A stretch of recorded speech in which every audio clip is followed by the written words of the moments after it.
A really common complaint we get from young athletes is that they struggle to put on weight. And by weight we assume they mean lean muscle mass, as we don't know that many people whose main aim is to grow just their fat stores.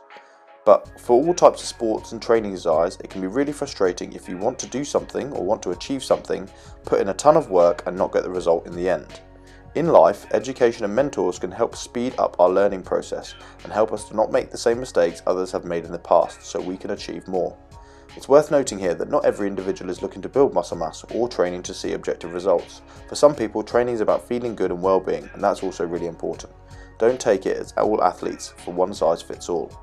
In this video, we're going to look at the methodology you should apply to your training if you're serious about seeing objective results, especially if you're looking to build muscle. Before we get into this lesson, we wanted to let you know that this video was brought to you by Amino. We're a British-based functional beverage company, and it's our mission to revolutionise the sport and health beverage market using amino acids, the building blocks of protein. To allow us to keep making this type of content, please join us by heading over to our site and joining our community. That allows us to keep making these types of videos to help you achieve more. Don't forget to subscribe and hit the notification bell below, so when we produce more cool content like this, you'll be the first to get it. So the lesson we need to learn is that as much as possible in a complex system like the body, we need to take away the guesswork.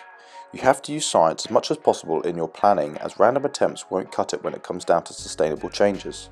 The thing is, as a species we're susceptible to cognitive biases, ego and blind spots, and the way in which you view an event can be skewed depending on a whole host of factors, including the way we feel.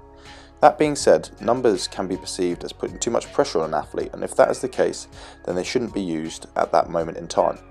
And in their development, potentially in the future, some more important work needs to be done to put the numbers into context, and this is where great coaching can help. The art of problem solving and facing up to challenges is a great skill to learn and will help you in all areas on your journey. We come back to our example with building muscle. The athlete thinks that they can't build muscle and has tried everything from different types of rep numbers and exercises and different types of supplements. The first step is to have a unit of measurement using science, so whether this is as basic as taking your weight or as advanced as using calipers and DEXA body scans, you need to know where your starting point is to measure any changes. There are pros and cons to detailed and rough measures, but as a practice, the more experienced you get, the more detailed you should also get. Once you have your unit of measure, then we can progress. The second step is to make sure you are affecting the correct parameters, i.e. doing the right things to get the result and not going off course, which is easily done. So this is an education step. You need to go out into the literature or find a coach or mentor and figure out what do I need to be doing on a daily, weekly or monthly basis to get the result. The more you immerse yourself in the knowledge surrounding the outcome, the quicker and more likely you will be to achieve the result. You have to be asking the right question as a precursor to success.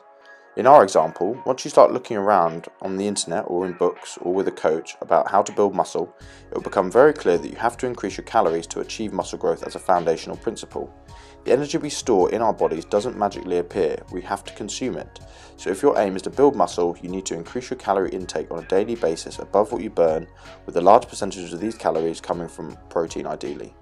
If you're not exceeding what you burn, you simply will struggle to get heavier.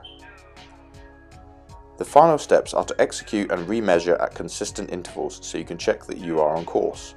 Normally expect to get it wrong in the first few attempts. The key is to keep rejigging each of the prior elements until you find the answer.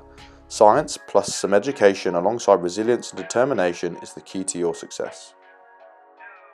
If you've enjoyed this video, please don't forget to like it, share and subscribe to our channel, and leave any questions in the description below and we will try and answer as many as possible.